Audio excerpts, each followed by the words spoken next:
ओम शांति। ओम शांति।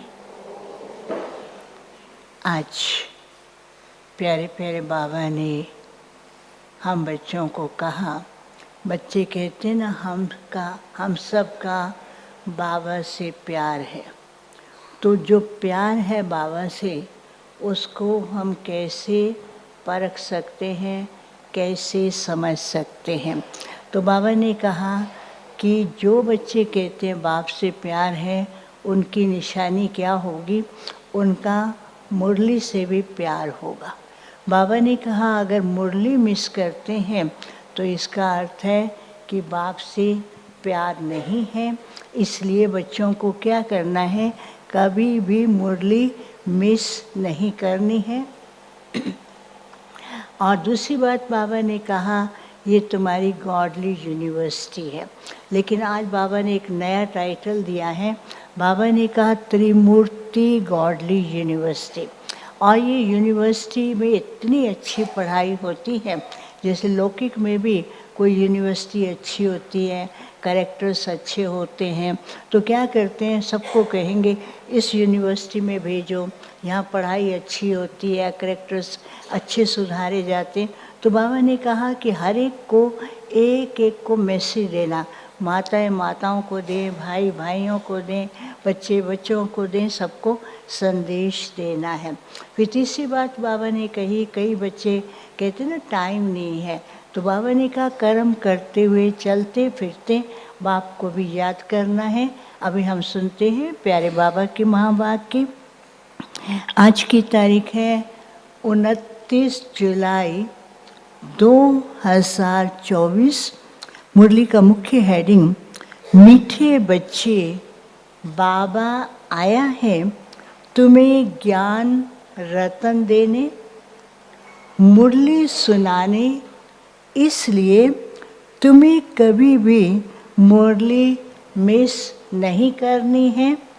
मुरली से प्यार नहीं तो बाप से भी प्यार नहीं। मीठे बच्चे बाबा आया है तुम्हें ज्ञान रतन देने, मुरली सुनाने, इसलिए तुम्हें कभी भी मुरली मिस नहीं करनी है। मुरली से प्यार नहीं तो बाप से भी प्यार नहीं।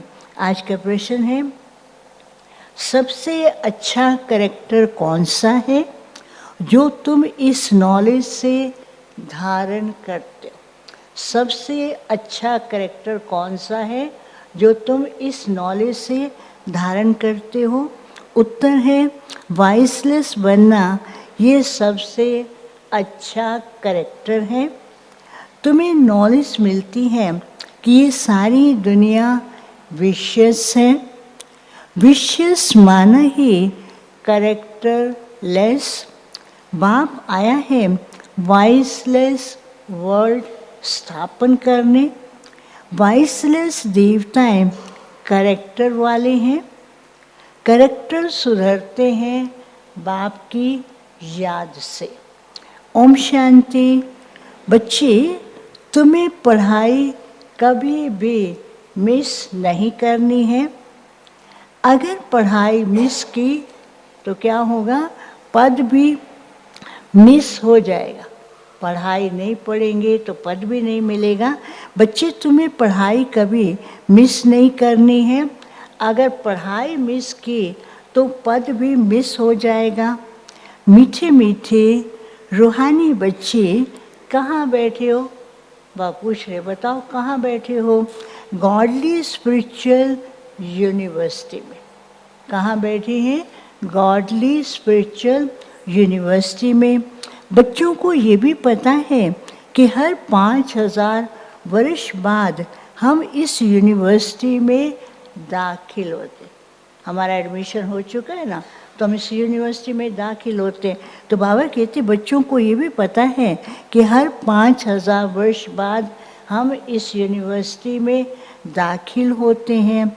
ये भी बच्चे जानते हैं बाप भी हैं, टीचर भी हैं और गुरु भी हैं।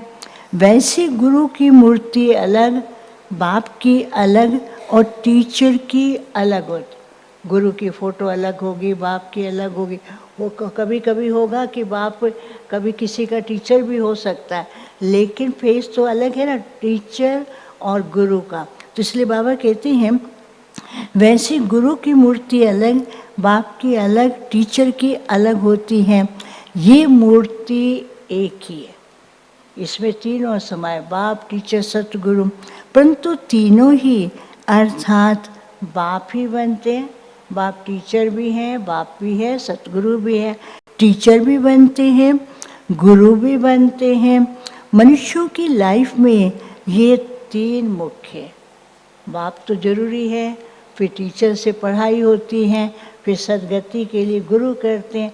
तो बाबा कहते हैं मनुष्य की लाइफ में ये तीन मुख्य हैं, बाप, टीचर, गुरु वही है। तीनों पार्ट खुद ही बजाते हैं। बाबा कहते बाप ये तीनों पार्ट इकट्ठे बजाते हैं। एक एक बात समझने से तुम बच्चों को बहुत खुशी होनी चाहिए। कौन सी? कि हमारा बाप भी है, टीचर भी है, गुरु भी है। एक एक बात समझने से तुम बच्चों को बहुत खुशी होनी चाहिए। और ऐसी त्रिमूर्ति यूनिवर्सिटी में बहुतों को ले आकर दाखिल करना चाहिए। तो यूनिवर्सिटी का नाम पहले बाबा ने कहा गॉडली स्पिरिचुअल यूनिवर्सिटी, और अब बाबा ने कहा त्रिमूर्ति, क्योंकि बाप ही त्रिमूर्ति ना, बाप भी है, टीचर भी है, गुरु भी है। तो ऐसी त्रिमूर्ति यूनिवर्सिटी में बहुतों को लेकर दाखिल करना चाहिए। जिस जिस यूनिवर्सिटी में पढ़ाई अच्छी होती है तो वहाँ पढ़ने वाले दूसरों को कहते हैं कि इस यूनिवर्सिटी में पढ़ो। आमतौर पर माँ बाप भी देखते हैं बच्चों को जहाँ भेजना होगा तो पहले देखेंगे किस यूनिवर्सिटी में अच्छी पढ़ाई है, वहाँ पर भेजते हैं। तो बाबा कहते हैं जिस यूनिवर्सिटी में पढ़ाई अच्छी होती है तो वहाँ पढ़ने वाले दूसरों को कहते हैं इस यूनिवर्सिटी में पढ़ो, यहाँ नॉलेज अच्छी मिलती है और कैरेक्टर्स भी सुधरते हैं। तुम बच्चों को भी दूसरों को ले आना है, दूसरों को ज्ञान सुनाना है, बताना है कि इस यूनिवर्सिटी में चलो। तुम बच्चों को भी दूसरों को ले आना है। माताएं माताओं को, पुरुष पुरुषों को समझाएं। देखो ये बाप भी हैं, टीचर भी हैं, गुरु भी हैं, ऐसे समझते हैं वा नहीं, वह तो हर एक अपनी दिल से पूछे। समझाने वाले अपने आप से पूछें कि जब हम दूसरों को समझाते हैं, बाप है, टीचर, सुनने वाला समझता है या नहीं? समझाने वाला भी ऐसा समझाए जो उसकी बुद्धि में बैठे। तो इसलिए बाबा कहते हैं वह तो हर एक अपने दिल से पूछो। कभी अपने मित्र संबंधियों को, सखियों को समझाते हैं कि ये सुप्रीम बाप भी हैं, सुप्रीम टीचर भी हैं और सुप्रीम गुरु भी हैं। बाबा कहते पूछो, चेक करो, हम ऐसा करते हैं। बाप सुप्रीम देवी देवता बनाने वाला है, बाप आप समान नहीं बनाते। अब अंतर संगम पे बाप कहते आप समान बनो, और सतियों के लिए बाबा आप समान नहीं बनाते। बाबा कहते हैं बाप देवी देवता बनाते हैं, बाप आप समान नहीं बनाते। बाकी उनकी जो महिमा है उसमें आप समान बनाते हैं। बाप का काम है परवरिश करना और प्यार करना। लौकिक में भी बाप क्या करता है? बच्चों की पालना करता है, बच्चों की पालना के लिए कमाई करता है, उनको स्नेह देता है। तो बाप का काम है परवरिश करना और प्यार करना। ऐसे बाप को जरूर याद करना है। उनकी भेंट और कोई से कर न सके। भल कहते हैं कि गुरु से शांति मिलती है, परंतु वह तो विश्व का मालिक बनाते हैं। वो कहेंगे गुरु से शांति मिलती है, लेकिन ये गुरु क्या करता है? ये तो विश्व का मालिक बनाते हैं। ऐसे भी कोई कहेंगे नहीं कि हम सब आत्माओं का बाप हो। लौकिक में कोई नहीं कहेगा, चाहे गुरु हो, कोई महामलेश हो, कोई भी ये कभी नहीं कहेंगे कि मैं सब आत्माओं का बाप हूँ। ऐसे भी कोई नहीं कहेंगे हम सब आत्माओं का बाप हूँ। ये किसको पता ही नहीं कि सभी आत्माओं का बाप कौन हो सकता है। एक है बेहद का बाप, जिसे हिंदू, मुसलमान, क्रिश्चियन आदि सब गॉड फादर जरूर कहते। कोई अल्लाह कहेगा, कोई ईश्वर कहेगा, कोई गॉड फादर कहेगा, सभी धर्म वाले एक को याद करते हैं। तो बाबा कहते हैं एक बेहद का बाप, जिसे हिंदू, मुसलमान, क्रिश्चियन आदि सब गॉड फादर जरूर कहते हैं। बुद्धि जरूर निराकार के तरफ जाती है। ये किसने कहा? आत्मा ने कहा ना, गॉड फादर कहते हैं। तो बाबा कहते हैं ये किसने कहा? आत्मा ने कहा गॉड फादर। तो जरूर मिलना चाहिए ना। भगवान को पुकारते हैं, परमात्मा कहते हैं, तो बाबा कहते जरूर उनसे मिलना चाहिए ना। सिर्फ फादर कहे और कभी मिले ही नहीं तो फादर कैसे हो सकता? पुकारते रहते आखिर तो वो मिलेगा ना। बाप को भी तो रहम आता है। तो बाबा कहते हैं सिर्फ फादर कहें और कभी मिले ही नहीं तो मैं फादर कैसे हो सकता है। सारी दुनिया के बच्चों की जो आश है वह पूर्ण करते हैं। सबकी कामना रहती है कि हम शांति धाम में जाएं। सबकी आश क्या है कि हम शांति धाम में जाएं। आत्मा को घर याद रहता है। आत्मा रावण राज्य में थक गई है। अंग्रेजी में भी कहते हैं ओ गॉड फादर लिबरेट करो। तमो प्रधान बनते बनते, पाठ बजाते बजाते शांति धाम में चले जाएं। तमो प्रधान बने, पाठ बजाते रहे, फिर बाबा आते, आकर के आत्मा रावण राज्य में थक गई हैं कि हम शांति धाम जाएं। आत्मा को घर याद पड़ता है और आत्मा रावण राज्य में थक गई है। अंग्रेजी में भी कहते हैं ओ गॉड फादर लिबरेट करो। ऐसे नहीं, पहले पहले आकर विशेष बनते हैं नहीं। बाप समझाते हैं ये है वैशाल्य रावण राज्य। इसे रौरव नरक भी कहा जाता है। भारत में व इस दुनिया में कितने शास्त्र, कितनी पढ़ाई की पुस्तकें हैं, ये सब खत्म हो जाए, विनाश होगा और परिवर्तन होगा। ये सब का सब बदल जाएगा, क्योंकि नई दुनिया में तो ये चाहिए नहीं। तो बाबा कहते ये सब खत्म हो जाएंगे। तुमको ये जो पैगाम देते हैं वह कभी जलने वाला नहीं। ज्ञान जो देते हैं वो अविनाशी है, आत्मा के अंदर भर जाता है, वो निकलता नहीं है, मर्ज हो जाता है, लेकिन जलता नहीं है। तुमको ये जो सौगात देते हैं वह कभी जलने वाली नहीं है। ये है धारण करने की बातें। जो काम की चीज़ नहीं होती हैं उसको जलाया जाता। अब ज्ञान को जला सकते हैं, ज्ञान तो सूक्ष्म है। तो बाबा कहते जो ऐसी ऐसी चीज़ें होती दुख देती हैं उसको जलाते हैं। तो बाबा कहते जो काम की चीज़ नहीं होती उसको जलाया जाता है। ज्ञान कोई शास्त्र नहीं जो जलाया जाए। तुमको नॉलेज मिलती है जिससे तुम 21 जन्म पद पाते हो। ऐसे नहीं कि इनके शास्त्र हैं वो जला देंगे। बाबा कहते शास्त्रों को भी नहीं जलाएंगे। विनाश में तो सब खत्म हो ही जाता है, लेकिन उनको जलाते नहीं है। जो ज्ञान की चीज़ है वो कभी जल भी नहीं सकती है। ऐसे नहीं कि इनके शास्त्र है वो जला देंगे, नहीं। वह ये तो ज्ञान आप ही प्राय लोप हो जाता है, चाहे शास्त्रों का हो, भक्ति का हो। जैसे सृष्टि परिवर्तन होती है तो ज्ञान भी प्राय लोप हो जाता है।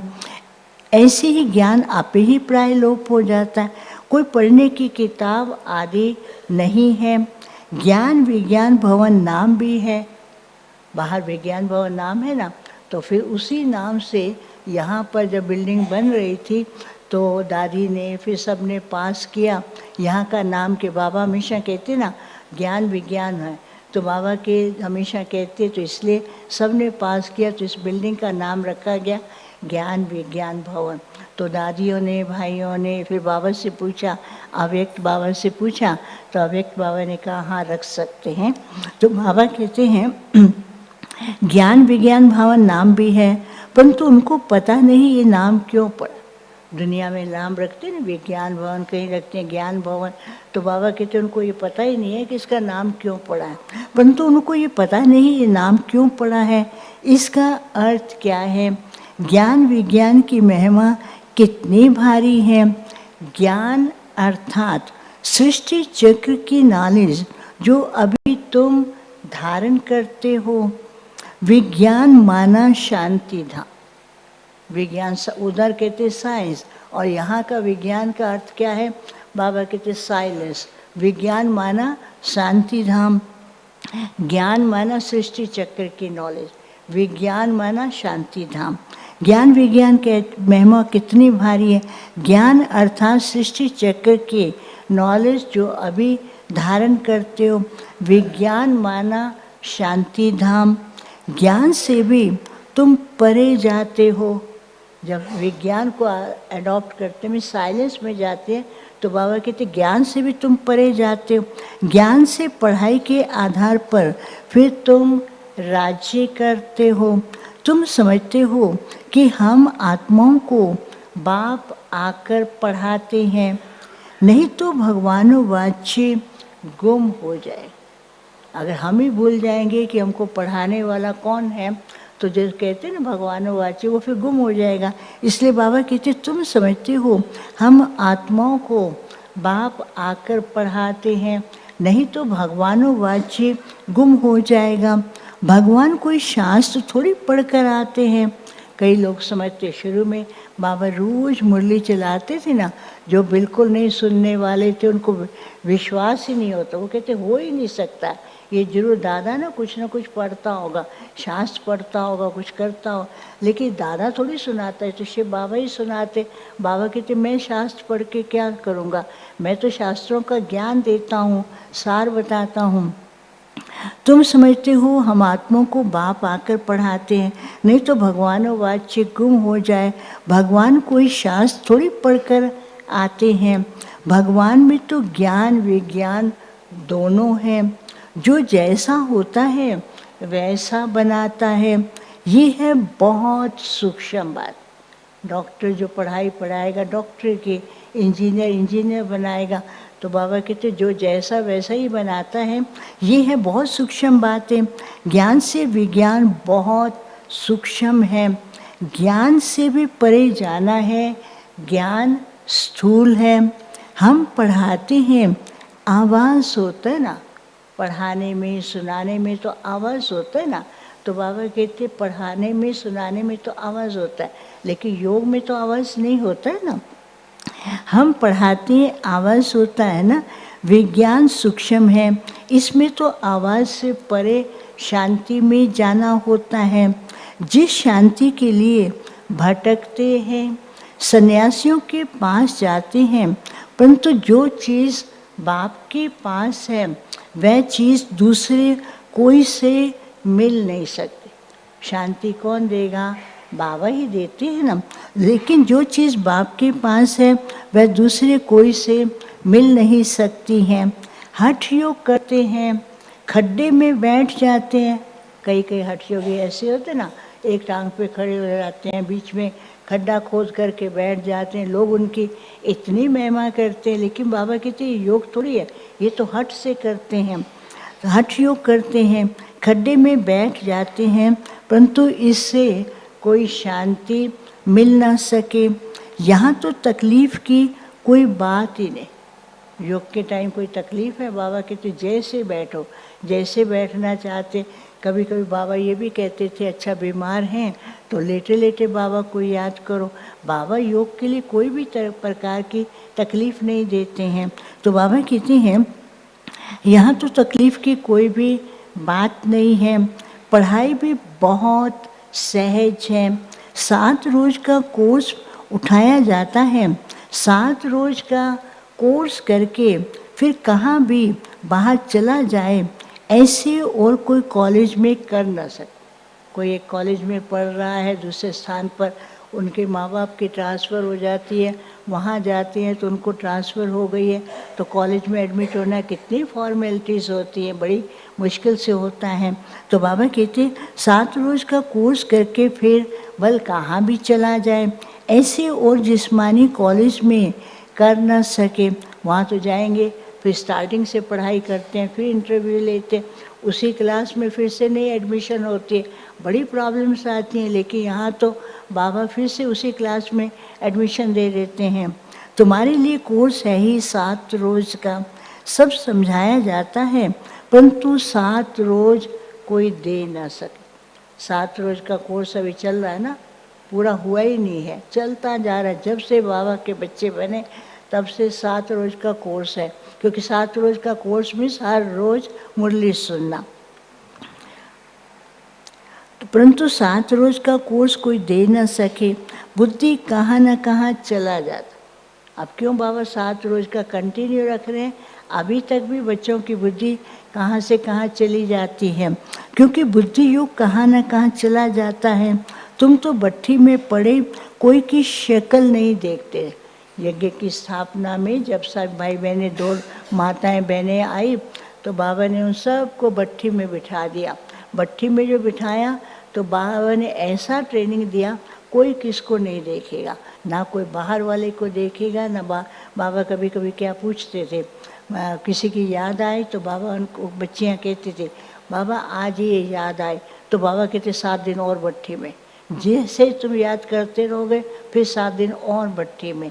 तो बाबा वो बता रहे हैं तुम तो भट्ठी में पड़े कोई की शक्ल नहीं देखते थे, कोई से बात नहीं करते। इतना ज़बरदस्त बाबा ने उनको भट्ठी में बिठाया, ज़बरदस्त नहीं था, वो बहुत प्यारा था, बहुत मीठा था, अच्छा लगता था कि 7 रोज़ बैठे हुए ना किसके देखेंगे, ना किससे बात करेंगे, ना इधर उधर का चिंतन करते थे,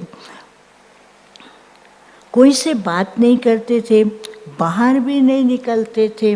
तपस्या के लिए सागर के कंठे पर जाकर बैठते थे। याद में बाबा बच्चों को ले जाते थे, वहाँ क्लिफ्टन पे ले जाते थे, सागर के कंठे पर, उस समय उसका नाम क्लिफ्टन था, तो वहाँ पर ले जाते थे। बाबा सबको बोलते थे दूर दूर बैठ जाओ।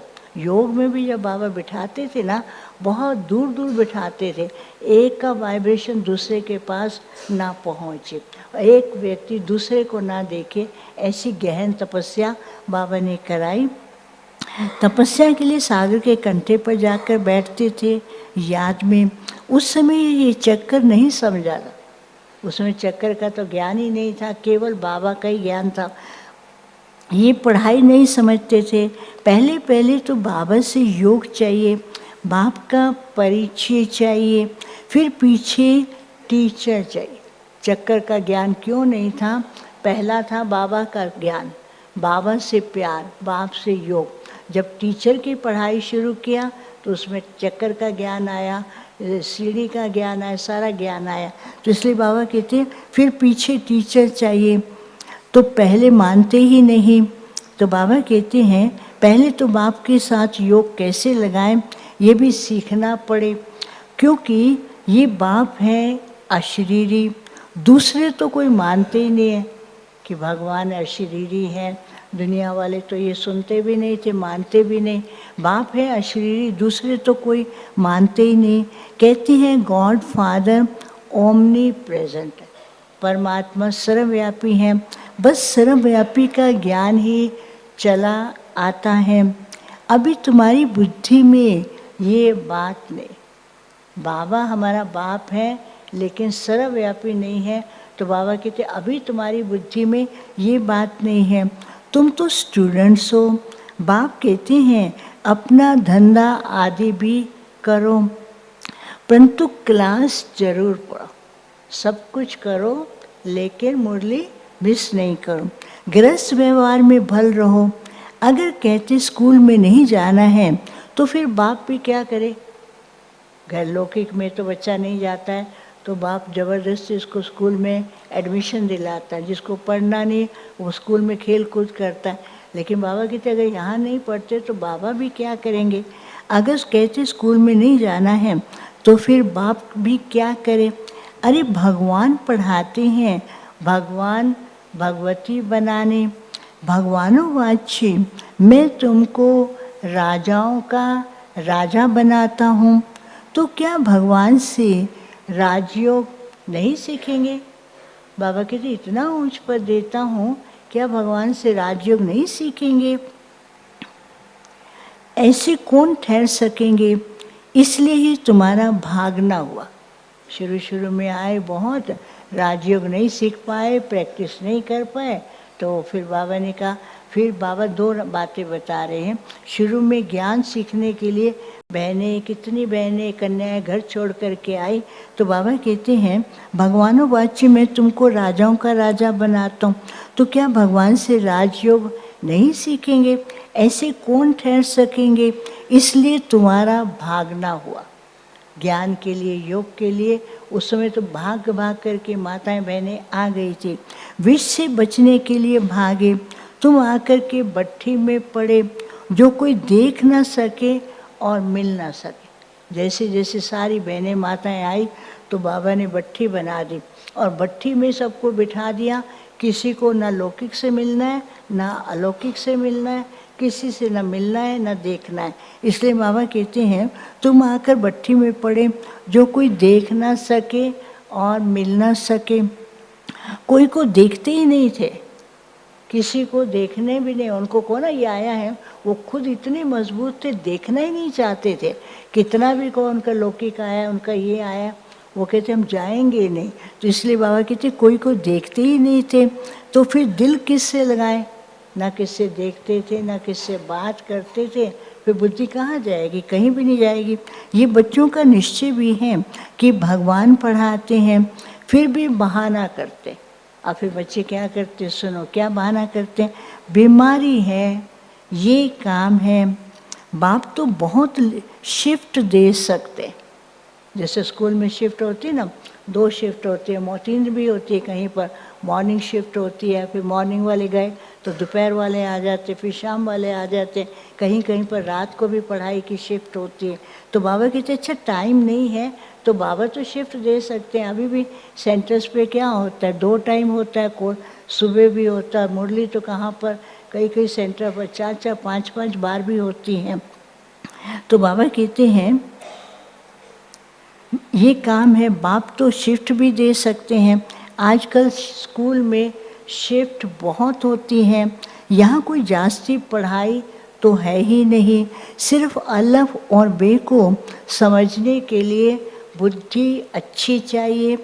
अलफ और बे याद करो और सभी को बताओ। त्रिमूर्ति तो बहुत बनाते हैं, परंतु ऊपर में शिव बाबा दिखाते नहीं। बाहर लौकिक में बनाते हैं, त्रिमूर्ति बनाते हैं, तो बाबा कहते उनको पता ही नहीं है शिव बाबा भी दिखाना है। त्रिमूर्ति तो बहुत बनाते हैं, परंतु ऊपर में शिव बाबा दिखलाते नहीं। ये थोड़ी समझते हैं कि गीता का भगवान शिव है, जिस द्वारा ये नॉलेज लेकर विष्णु बनते हैं। राजयोग है ना, अभी ये है बहुत जन्मों के अंत का जन्म। कितनी सहज समझानी है। किताब आदि तो कुछ भी हाथ में ना हो। अब आप बताते कैसे तुम ज्ञान दे सकते हो, कुछ भी हाथ में ना हो। उस समय भी कुछ दिन पहले भी बाबा ने कहा था केवल ये बैज हो तो बैज पर भी समझा सकते हो। किताब आदि तो कुछ भी हाथ में नहीं है, सिर्फ एक बैज हो, उसमें भी सिर्फ त्रिमूर्ति का चित्र हो। शुरू शुरू में बाबा ने जो बैज बनवाए थे वो त्रिमूर्ति के बैज थे, और अभी के जो बैज हैं त्रिमूर्ति है एक तरफ और दूसरे तरफ लक्ष्मी नारायण है, और भाइयों का जो बैज है एक तरफ श्री कृष्ण है और दूसरी तरफ त्रिमूर्ति है। तो बाबा हर बात की करेक्शन करते थे। कोई भी चीज़ बनाओ ऐसी बनाओ जो देखने वाला वो भी देख के समझ जाए और समझाने वाले को भी सहज हो। तो बाबा कहते हैं किताब आदि तो कुछ भी हाथ में नहीं है, सिर्फ एक बैज हो, उसमें भी सिर्फ त्रिमूर्ति का चित्र हो, जिस पर समझाना है बाप कैसे ब्रह्मा द्वारा पढ़ाई पढ़ाकर विष्णु समान बनाते हैं। कई समझते हैं हम राधे जैसा बने। अब राधे जैसा किसको बनना है बोलो? बहनें तो क्या बोलेंगे, को राधे बनना है, भाई बोलेंगे हम नारायण बने, श्री कृष्ण बने। कई समझते हम राधे जैसा बने। फिर बाबा ने जवाब दिया, कलश तो माताओं को मिलता है, गोया राधा के बहुत जन्म के अंत में उनको कलश मिलता। मम्मा राधे को मिला, उनके साथ साथ माताओं बहनों को भी कलश मिला है। कई समझते हम राधे जैसा बने, कलश तो माताओं को मिलता है, गोया राधे के बहुत जन्मों के अंत में उनको कलश मिलता है। ये राज भी बाप ही समझा सकते हैं, और कोई मनुष्य मात्र जानते ही नहीं है। तुम्हारे पास सेंटर पर कितने आते हैं? फिर बाबा को पता है, कहीं पर तो कोई 1 दिन आता है, कोई 4 दिन आता है, कोई 7 दिन आता है, कोई 15 दिन के बाद छोड़ के चला जाता है। तो बाबा कहते हैं तुम्हारे पास सेंटर पर कितने आते हैं? कोई तो 1 रोज़ आते, फिर 4 रोज़ नहीं आते। तो पूछना चाहिए इतने रोज़ तुम क्या करते? बाबा हमेशा कहते सेवा करते ना तो बहुत प्यार से करो, उनकी पालना करो। नहीं आते तो पूछो, फिर अगर कोई कारण बताते उसको कैसे हम ठीक कर सकते हैं, कैसे मदद कर सकते हैं, वो बताना चाहिए। तो बाबा कहते हैं कोई तो 1 रोज़ आते, फिर 4 रोज़ नहीं। तो पूछना चाहिए इतने रोज़ तुम क्या करते थे? बाप को याद करते थे? बाबा कहते पहले सीधा नहीं कहो तुम क्यों नहीं आए, ये नहीं आए। बाबा कहते थे उनको कहो अच्छा तुम नहीं आए कोई बात नहीं, क्या करते रहे? बाबा को याद किया, वो कहेगा नहीं, तो फिर उनको बताना पड़ेगा बाबा को कैसे याद करना है। बाप को याद करते थे, स्वदर्शन चक्र फिराते थे। जो बहुत देरी से आते हैं उनसे लिख कर भी पूछना चाहिए। फिर कई बार कई भाई बहने क्लास में बहुत देरी से आते हैं तो बाबा कहते उनसे भी पूछो। जो बहुत दिनों के बाद आते हैं उनसे भी पूछो। कई बदली होकर जाते हैं, फिर भी कोई सेंटर तो ज़रूर है ना, उनको मंत्र मिला हुआ। आजकल तो देखो ट्रांसफ़र हो जाती है, हर जगह सेंटर्स हैं। तो जब जाते जिनको इंटरेस्ट हो तो पूछते हैं हम फलानी जगह जा रहे हैं, वहाँ सेंटर है या नहीं। तो फिर उस सेंटर का एड्रेस लेके जाते हैं और वहाँ क्लास करते हैं। तो बाबा कहते हैं कई बदली होकर जाते हैं, फिर भी कोई सेंटर तो ज़रूर है, उनको मंत्र मिला हुआ है। बाप को याद करना है और चक्कर फिराना है। बाप ने तो बहुत सहज बात बताई है, अक्षर ही 2 हैं, मन मना भाव। मुझे याद करो और वर्षे को याद करो, इसमें सारे चक्र का इसमें सारा चक्र आ जाता। मुझे याद करो, वर्षे को याद करो, इसमें सारे चक्र का ज्ञान आ जाता है, इसमें सारा चक्र आ जाता है। जब कोई शरीर छोड़ते हैं तो कहते हैं फलाना स्वर्ग गया, परंतु स्वर्ग क्या है ये किसको भी पता नहीं है। तुम अभी समझते हो वहाँ तो राजाई है, स्वर्ग में बिल्कुल खुशियाँ ही खुशियाँ हैं, बहुत सुंदर राजधानी है। उसमें क्या अमीर भी है, गरीब भी है, छोटा भी है, बड़ा भी है, वह तो राजा ही है। ऊंच से लेकर नीच तक, साहूकार से लेकर गरीब तक सब सुखी होते हैं। यहाँ है ही दुखी दुनिया। कितना भी पैसे वाला हो, कितना भी अमीर हो, उसको तो और सबसे ज़्यादा दुख है। गरीब तो फिर भी जो है उसमें सेटिस्फाई रहता है, अमीर तो जितना दुखी अमीर है ना उतना और कोई नहीं दुखी है। तो बाबा कहते यहाँ तो है सब दुखी, ये है वह है सुख की दुनिया। बाप समझाते तो बहुत अच्छा है। भल कोई दुकानदार है, वह क्या भी हो, पढ़ाई के लिए बहाना देना अच्छा नहीं लगता। बाबा समझ आते, कोई बच्चे बाबा के पास आते थे, कई बातें, बाबा क्या करें, ये गृहस्थी है, घर है, दुकान है, रात को काम करना पड़ता है। बाबा को बिल्कुल अच्छा नहीं लगता। बाबा कहते थे रात को काम करना है, दिन को आराम करके फिर मुरली सुनो। तो बाबा को कोई भी बहाना अच्छा नहीं लगता था। तो बाबा कहते भल कोई दुकानदार हो या क्या भी हो, पढ़ाई के लिए बहाना देना अच्छा नहीं लगता है। नहीं आते हैं तो उनसे पूछना है तुम कितना बाप को याद करते हो, स्वदर्शन चक्र फिराते हो।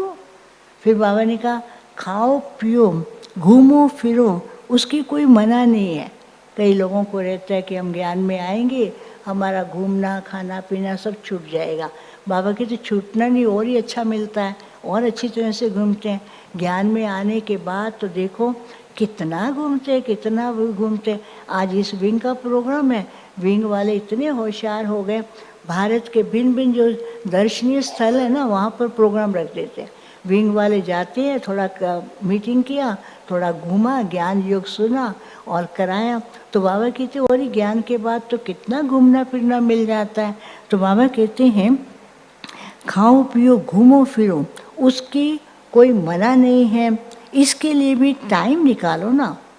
बाकी सबके लिए टाइम मिलता है, पढ़ाई के लिए कहेंगे टाइम नहीं है, इसके लिए भी टाइम निकालो, औरों का भी कल्याण करना है। समझो कोई का कपड़े साफ करने का काम है। बहुत लोग आते हैं, भल मुसलमान है व पारसी है, हिंदू है।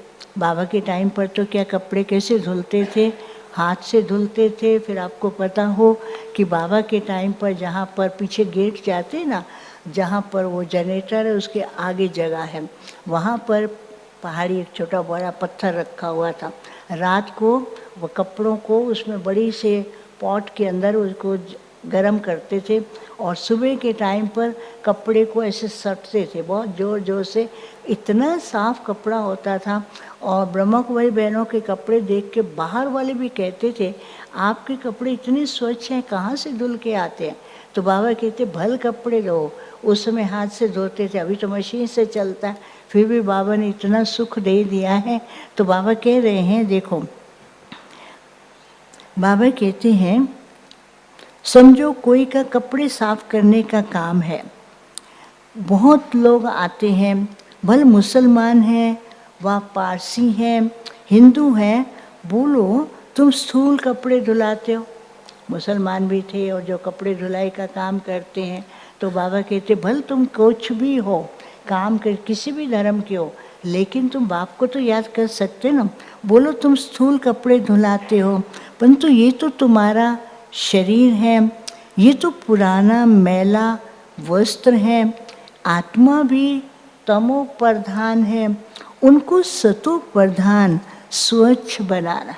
अब धोबी को कैसे समझाना है, देखो तुम कपड़े धोते हो, मैले मैले कपड़े होते, कितना उसको साफ करते हो। ये शरीर भी तमो प्रधान है, आत्मा भी तमो प्रधान है, उसको स्वच्छ कैसे बनाना है, उनको स्वच्छ बनाना है। ये सारी दुनिया तमो प्रधान पतित कलयुगी दुनिया है। तमो प्रधान से सतो प्रधान बनने के लिए लक्ष्य है ना। अब करो न करो, समझो न समझो, ये तुम्हारी मर्जी। बाबा कहते सारा ज्ञान देकर उनको उनके ऊपर छोड़ दो। तुमको सुनना है सुनो, नहीं सुनना ना सुनो, समझना समझो, नहीं समझना ना समझो, तुम्हारा ही भाग्य बनेगा, तुम्हें ही पद मिलेगा, नहीं करोगे तो नहीं मिलेगा। अब करो न करो, समझो न समझो, तुम्हारी मर्जी। तुम आत्मा हो ना, आत्मा जरूर पवित्र होनी चाहिए। अभी तो तुम्हारी आत्मा इम्प्योर हो गई है। आत्मा और शरीर दोनों मैले हैं, उनको साफ करने के लिए तुम बाप को याद करो तो गारंटी। जैसे शरीर कपड़े को साफ करते ना, तो बाबा कहते हैं इन दोनों को कैसे साफ करना है। उनको साफ करने के लिए तुम बाप को याद करो तो गारंटी है तुम्हारी सोल एकदम 100% पवित्र सोना बन जाएगी। फिर जेवर भी अच्छा ही बनेगा। मानो न मानो तुम्हारी मर्जी। कितना अच्छा बाबा ने बताया कि औरों को सुनाओ, नहीं सुनता उसको बोल दो नहीं सुनना ना सुनो, मानो या ना मानो, हमारे पर जो बात है वो हमने आपको सुना दी। मानो या ना मानो तुम्हारी मर्जी। ये भी कितनी सर्विस हुई है। डॉक्टर्स पास जाओ, कॉलेजेस में जाओ, बड़ों बड़ों को जाकर समझाओ कि कैरेक्टर्स बहुत अच्छा होना चाहिए। उस समय तो कोई डॉक्टर्स आते ही नहीं थे, एक आध कोई आता होगा। तो बाबा ने कहा डॉक्टर्स को समझाओ। अभी तो डॉक्टर्स भी बाबा के बच्चे हैं और इतनी सेवा कर रहे हैं, बहुत सेवा कर रहे हैं। फिर कॉलेजेस में भी अभी वैल्यू एजुकेशन की भी सारी ट्रेनिंग दी जाती है, तो वहाँ से भी निमंत्रण मिलते रहते हैं। जो बाबा ने कहा था वो कार्य अभी धीरे धीरे आगे बढ़ रहा है। तो बाबा कहते हैं डॉक्टर्स पास जाओ, कॉलेजेस में जाओ, बड़ों बड़ों को जाकर समझाओ कि करेक्टर बहुत अच्छा होना चाहिए। यहाँ तो सब हैं करेक्टरलेस। बाप कहते हैं वॉइसलेस बनना है। वॉइसलेस दुनिया भी तो थी ना, अभी विशेष है अर्थात करेक्टरलेस है। करेक्टर बहुत खराब हो गए हैं। वॉइसलेस बनने के बिना सुधरेंगे ही नहीं। कितना भी उनको सुधारो बिल्कुल नहीं सुधरते। बाबा कहते जब तक पवित्र नहीं बनेंगे तब तक सुधर नहीं सकते हैं। वॉइसलेस बनने के बगैर सुधरेंगे नहीं। यहाँ तो मनुष्य है ही कामी। अभी विशेष दुनिया से वॉइसलेस वर्ल्ड एक बाप ही स्थापन करते। अभी विशेष दुनिया से वॉइसलेस वर्ल्ड एक बाप ही स्थापन करते हैं। बाकी पुरानी दुनिया विनाश हो जाएगी। ये चक्र है ना, इस गोले में समझानी बहुत अच्छी है। ये वॉइसलेस वर्ल्ड थी जहाँ देवी देवताएं रहते थे, राज्य करते थे। अभी वो कहाँ गए? कहाँ वॉइसलेस दुनिया, वहाँ पर कौन थे? अब वो सब कहाँ गए? अभी वो कहाँ गए? आत्मा तो विनाश होती नहीं, एक शरीर छोड़ दूसरा लेती है। देवी देवताओं ने भी 84 जन्म लिए हैं। अभी तुम सयाने बने, सयाने में सारी नॉलेज आ गई, समझदार बन गए। तो बाबा कहते हैं अभी तुम सयाने बने हो, आगे तुमको भी तो नहीं पता था ना। दुनिया में कितना लोगों को समझाओ नहीं समझते ना। तो बाबा कहते पहले तुम भी ऐसे थे, आगे तुमको भी नहीं पता था। अभी ये पुरानी दुनिया कितनी गंदी है, तुम फील करते हो। बाबा जो कहते हैं वह तो बाबा बता रहे हैं, कितने समझदार बने हैं, वह तो बरोबर ठीक है। बाबा बताना, बाबा ने तो पहले बताया और अभी तो सारी दुनिया ही समझ रही है कि दुनिया की हालत क्या है। तो बाबा कहते हैं अभी तुम फील करते हो, बाबा जो कहते हैं वह ठीक है। वहाँ तो है ही पवित्र दुनिया। ये पवित्र दुनिया ना होने के कारण अपने पर देवता के बदले हिंदू नाम रख दिया।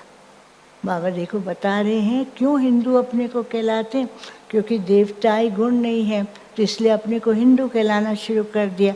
ये पवित्र दुनिया ना होने के कारण अपने पर देवता के बदले हिंदू नाम रख दिया है।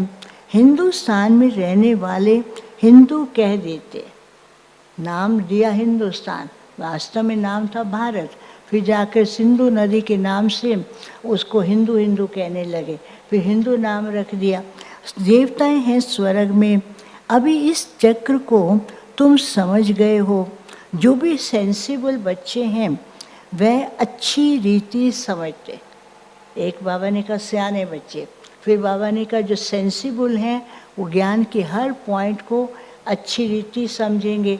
जो भी सेंसिबल बच्चे हैं वह अच्छी रीति समझते हैं। तो जैसे बाप समझाते हैं ऐसे फिर बैठ रिपीट करना चाहिए। आपको बताएं जब साकार बाबा के टाइम पर शिव बाबा ने मुरली चलाई, उसके बाद फिर बाबा जो दीदी का कमरा है जिसको आजकल बाबा का जो ऑफिस है और उसके सामने कमरा है, पहले वो मम्मा का कमरा था, फिर मम्मा के बाद वो दीदी का कमरा था। तो उस कमरे में बाबा जाके बैठते थे और बाबा बैठते थे, सब दादियाँ और वरिष्ठ भाई बहने बैठते थे। तो शिव बाबा ने जो मुरली चलाई उसके पॉइंट्स को रिपीट करते थे और रिपीट करते थे, फिर बहुत रमणीक बातें भी करते थे। कभी कभी दादियाँ ब्रह्मा बाबा से पूछते थे बाबा आपने ये कहा, ब्रह्मा बाबा कहते मैंने कहाँ कहा, तो शिव बाबा कह के गया। तो सारी मुरली पॉइंट्स को रिपीट करते, ऐसा नहीं मुरली सुना और सब पूरा हो गया। बैठते थे आपस में मुरली पे डिस्कशन करते थे, बाबा भी डिस्कशन करते थे, बच्चे भी करते थे, दादियाँ भी करते थे और अभी तो सबके हाथ में मुरली है, उस मुरली को आप कितनी बार पढ़ो, डिस्कशन करो। तो बाबा कहते हैं, समझाते फिर ऐसे बैठ रिपीट करना चाहिए, मुख्य मुख्य अक्षर नोट करते जाओ।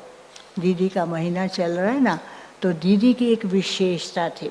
दीदी जब भी मुरली क्लास में बैठती थी, उनके हाथ में डायरी पेन होता ही था, बिना डायरी पेन वो कभी नहीं बैठती थी। और दीदी हमेशा मुरली की पॉइंट्स नोट करती थी। ये जो मुरली में प्रश्न का शुरू में जो प्रश्न होते हैं, ये दीदी ने ही सिखाया था। दीदी मुरली पूरी होती उसके बाद प्रश्न निकालती थी, और मुरली सुनते सुनते प्रश्न निकालती थी। मुरली पूरा होने के बाद सबसे प्रश्न पूछते थे, फिर दीदी ये प्रश्न निकालती थी। फिर उसके बाद दीदी ने राजू भाई को सिखाया, तो राजू भाई आज तक जो दीदी का सिखाया हुआ, अभी तक हर मुरली से प्रश्न निकाल करके मुरली के ऊपर जो डालते हैं वो राजू भाई करते आए हैं। पहले दीदी करती थी, फिर दीदी ने राजू भाई को सिखाया। वो सिस्टम अभी तक भी चलता आ रहा है। तो बाबा कहते हैं ऐसे बैठ फिर रिपीट करना चाहिए, मुख्य मुख्य अक्षर नोट करते जाओ। दीदी जब भी प्रश्न पूछती थी, बहुतों को फेल कर देती थी। इतनी एक्सपर्ट थी, इतनी होशियार थी, सबको फेल भी कर देती, फिर उनको समझाती भी थी। मुख्य मुख्य अक्षर नोट करते जाओ, फिर सुनाओ। बाप ने ये पॉइंट्स सुनाई हैं, बोलो मैं तो गीता का ज्ञान सुनाता हूँ। ये गीता का ही युग है, 4 युग है, ये तो सब जानते हैं। ये है लीप युग, इस संगम युग का किसको भी पता नहीं है। तुम जानते हो ये है पुरुषोत्तम संगम युग। मनुष्य शिव जयंती भी मनाते हैं, परंतु वह कब आए, क्या किया, ये नहीं जानते। शिव जयंती के बाद है कृष्ण जयंती, फिर है राम जयंती, फिर है जगत अम्बा जगत पिता की जयंती। पहले श्री कृष्ण आया, फिर त्रेता में राम आया, और संगम युग पर क्या है, जगत पिता जगत अम्बा। फिर है जगत अम्बा जगत पिता की जयंती। तो कोई मानते ही नहीं है, ना समझते हैं ना जानते हैं, सब नंबर वार आते हैं ना। अभी तुमको ये सारी नॉलेज मिलती है। अच्छा मीठे मीठे सिक्के लदे बच्चों प्रति माता पिता बाप दादा का याद प्यार, गुड मॉर्निंग। रूहानी बाप की रूहानी बच्चों को नमस्ते। हम रूहानी बच्चों की रूहानी बाप दादा को याद प्यार, गुड मॉर्निंग और नमस्ते। अब सुनेंगे धारणा के लिए मुख्य सा। पहला है, हमारा बाप सुप्रीम बाप, सुप्रीम टीचर, सुप्रीम सतगुरु है। ये बात सबको सुनानी है। अल्फ और बे की पढ़ाई पढ़नी है। दूसरा, ज्ञान अर्थात सृष्टि चक्र की नॉलेज को धारण कर स्वदर्शन चक्रधारी बनना है। और विज्ञान अर्थात आवाज़ से परे शांति में जाना है। 7 रोज का कोर्स लेकर फिर कहाँ भी रहते पढ़ाई करनी है। वरदान, सेवा में मान शान के कच्चे फल को त्याग सदा प्रसन्नचित्त रहने वाले अभिमान मुक्त भाव। सेवा में मान शान के कच्चे फल को त्याग सदा प्रसन्नचित्त रहने वाले अभिमान मुक्त भाव। रॉयल रूप की इच्छा का स्वरूप, रॉयल रूप की जो इच्छा है ना, उसका स्वरूप क्या है? रॉयल रूप की इच्छा का स्वरूप नाम, मान और शान। इसके पीछे बहुत भागते हैं, हमारा नाम हो, हमारा मान हो, हमारा नाम लिया जाए। तो रॉयल रूप की इच्छा का स्वरूप नाम, मान और शान है। जो नाम के पीछे सेवा करते हैं उनका नाम अल्पकाल के लिए तो हो जाता है, लेकिन ऊंच पद में नाम पीछे हो जाता। यहाँ कच्चा फल खा लिया तो पक्का कहाँ मिलेगा। यहाँ पर बहुत है, हमारा नाम हो, हमारा नाम हो, तो फिर पद पीछे चला जाता है। तो बाबा कहते जो नाम के पीछे सेवा करते हैं उनका नाम अल्प काल के लिए हो जाता है, लेकिन ऊंच पद में नाम पीछे हो जाता है, क्योंकि कच्चा फल खा लिया। कई बच्चे सोचते हैं सेवा के रिजल्ट में मेरे को मान मिलना चाहिए, लेकिन ये मान नहीं, अभिमान है। कितना ज़बरदस्त मान, कितना भी ले लो वो अभिमान की लिस्ट में आएगा, लेकिन ये मान नहीं, अभिमान है। जहाँ अभिमान है वहाँ प्रसन्नता रह नहीं सकती, इसलिए अभिमान मुक्त बन सदा प्रसन्नता का अनुभव करो। इसलिए अभिमान मुक्त बन सदा प्रसन्नता का अनुभव करो। स्लोगन, परमात्म प्यार के सुखदाई झूले में झूलो तो दुख की लहर आ नहीं सकती। परमात्म प्यार के सुखदाई झूले में झूलो तो दुख की लहर आ नहीं सकती। आज की तारीख है 29/29। तो आज का अव्यक्त इशारा सुनेंगे। आज का अव्यक्त इशारा है, वर्तमान समय अनेक आत्माओं में स्व उपकार करने की इच्छा है, लेकिन हिम्मत और शक्ति नहीं। स्व का भी उपकार करें, दूसरों का भी करें। वर्तमान समय अनेक आत्माओं में स्व उपकार करने की इच्छा है, लेकिन हिम्मत और शक्ति नहीं है। ऐसी निर्बल आत्माओं का उपकार करने वाले आप पर उपकारी बच्चे निमित्त हो। बाबा कहते ऐसी निर्बल आत्माओं का उपकार करने वाले आप उपकारी बच्चे निमित्त हो। तो उपकार सच्चे दिल से होता है। विश्व राज्य अधिकारी बनना है तो स्व उपकारी के साथ पर उपकारी भी बनो। अच्छा, ओम शांति, ओम शांति।